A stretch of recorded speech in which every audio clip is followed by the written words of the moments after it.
আসলে আপনারা দেখেন যে গত 6 তারিখে আমাদের ক্যাম্পাসে একটা হত্যাকাণ্ড হয়েছে আমাদের কলেজের ছাত্রাবাসে, এটা আপনারা সবাই জানেন। এবং সে হচ্ছে যে বিজ্ঞান বিভাগের মানে ইন্টারমিডিয়েটে দ্বিতীয় বর্ষের ছাত্র বিজ্ঞান বিভাগের সাকিবুল ইসলাম রানা।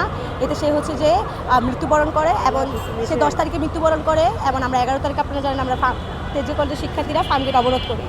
এবং তখন হচ্ছে কলেজ কর্তৃপক্ষ বলেছে যে আমাদেরকে যথেষ্ট সহায়তা করা হবে এবং পুলিশ কর্তৃপক্ষ বলেছে যে তাদেরকে যেন 48 ঘন্টা সময় দেওয়া হয়, এর মধ্যে তারা গ্রেপ্তার করবে।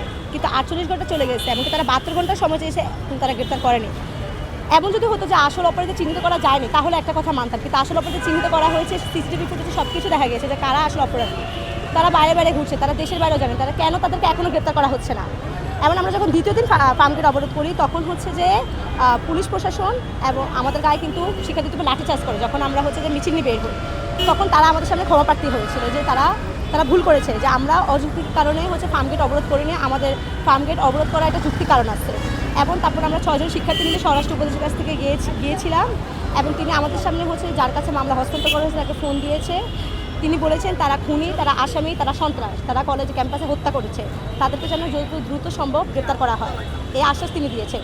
তার 9 দিন পার হয়ে গেছে, কেন এখনো আসল অপরাধীকে গ্রেপ্তার করা হয়নি? আচ্ছা, আপনি মনে করেন যে গ্রেপ্তার না করার পিছনে কি কারণ থাকতে পারে? ওটা আমাদেরই কথা, শুধুমাত্র তারা রাজনৈতিক দলের লোক বলে কি তাদেরকে গ্রেপ্তার করা হচ্ছে না এই কারণ? আমার তো এখন তাই মনে হচ্ছে যে রাজনৈতিক দলের সাথে তারা জড়িত, যে তেজগাঁও কলেজের ছাত্র দলের হচ্ছে সভাপতি আর সেক্রেটারি হচ্ছে এখানে আসল অপরাধী। তাদেরকে কেন গ্রেপ্তার করা হচ্ছে না? বলতে গেলে তার মৃত্যুর 1 মাস হয়ে গেছে, তারা আমাদেরকে বুঝ দিচ্ছে, তারা করবে, তাদের কাজ চলতেছে, এত সময় কেন লাগে? তারা হচ্ছে যে যারা আশেপাশে ছিল অপরাধী, যাদেরকে দিয়ে কাজ করা হয়েছিল চেলাপেলা, তাদেরকে গ্রেপ্তার করছে, কিন্তু আসল মূল যে মাথা তাদেরকে কিন্তু তারা গ্রেপ্তার করছে না। এমনকি তারা আমরা দেখছি যে আপনারা একটু আগে দেখেছেন যে পুলিশের সাথে আমাদের কী সমস্যাটা ঝামেলা হয়েছিল। আমরা যখন ব্যারিকেড আনতে গিয়েছিলাম আমরা বলেছি সুন্দর করে যে আঙ্কেল আমাদেরকে ব্যারিকেডটা দিয়ে দেন। তারা বলছে যে না, এটা সরকারি জিনিস, তারা দিতে পারবে না।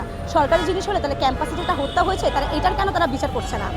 তখন কেন তারা এর সায় দিচ্ছে না? কখন থেকে এসেছেন এখানে?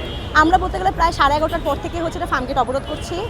আর হচ্ছে যে তারা কেন আমাদের সাথে আমাদের গায়ে হাত তুলবে? আমাদের একজন শিক্ষার্থী কিন্তু অসুস্থ হয়ে গেছে, হাতাহাতির সময় গায়ে হাত তুলতে আমাদের একজন শিক্ষার্থী কিন্তু খুব গুরুতরভাবে অসুস্থ হয়ে গেছে। নেক্সট কর্মসূচি কি দিয়েছে? আমাদের একটাই কথা, আমাদের একটা নির্দিষ্ট সময় দিয়ে দেওয়া হোক, যে এই সময়ের মধ্যে যেন গ্রেপ্তার করা হবে, একটা চার্জশিট জারি করা হোক। আচ্ছা, আপনি একটা বলছিলেন যে 12 তারিখ নির্বাচনের পরে 13 তারিখ আসলে তারা ক্যাম্পাসে আসবে, তারা এখন কোথায় আছে আপনারা জানেন? তারা নিশ্চয়ই দেশের মধ্যে আছে, এমনকি আমরা দেখেছি যে তারেক রহমান যে স্বদেশ প্রত্যাবর্তনের সময় কিন্তু আসলে অপরাধী কিন্তু দেখা গিয়েছে। তাহলে পুলিশ কেন তাদেরকে ধরতে পারছে না? তাদেরকে 300 ফিটে দেখার পরও কেন পুলিশ কেন তাদেরকে গ্রেপ্তার করছে